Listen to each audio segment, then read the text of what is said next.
Hello, friends. Good morning, and it's a very nice day. I'm very happy that I'm speaking to you all. I'm Renu Thakur, and you can call me a therapist, counselor, motivator, educator, trainer, meditator, and biggest thing of all is I'm a seeker, just like you all, and seeker that has actually got my tongue. So seeking answer, all of us are seeking answers, that's why you're all here. So today I'll be talking to you about the course you have joined us for, and the course is called Tarot Counseling. Yeah, you can counsel through tarot also, because when people come to us, they are actually stuck in one part of their life, or maybe most of them. There are so many parts of our lives: personal, professional, health, financial, spiritual, relationships, you name it, focus, concentration, meditating more, not having depth.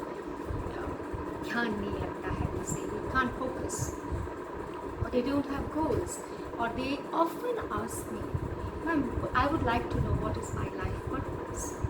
I believe you, most of us have actually talked about these things many of the times. What is the purpose of my life?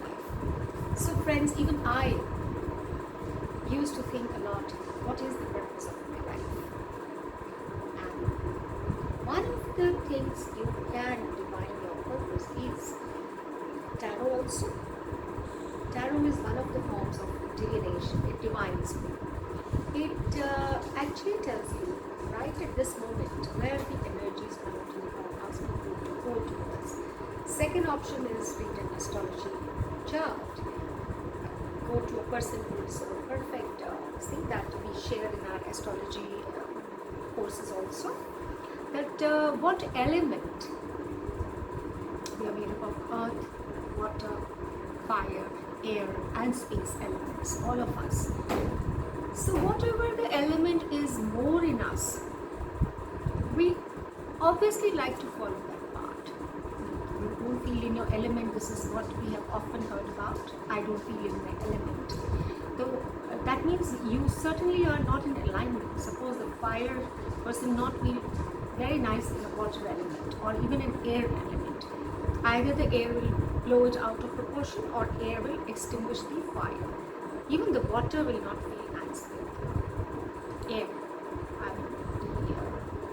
Air or earth, yeah, some quantity of water if mixed with the earth can just make a clay pot or anything you want to design. But if you have more of water, less of clay, less of earth element, you're not grounded enough, then the emotional flow, that is, water is the flow of emotions, it can just take you around and the earth will be lost. The groundedness will be lost.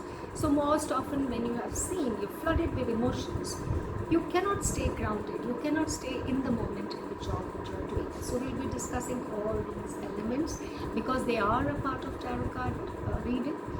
And when you counsel someone, when you see most of the cards are of which element, according to that you can counsel the client that this is exactly the why of your situation, the obstacle, the goal which you should follow, the call of your soul. According to the spreads we use in tarot cards, we can just see the elements which is more at that time, or whatever readings we do with the client. So I'm looking forward to all of you, that what are tarot cards, when did they start, what is the history of tarot cards, what are, like, how many cards are there, 78 cards, and all these cards we're going to speak about in the next episode. Thank you so much. Looking forward to see you all in the next episode.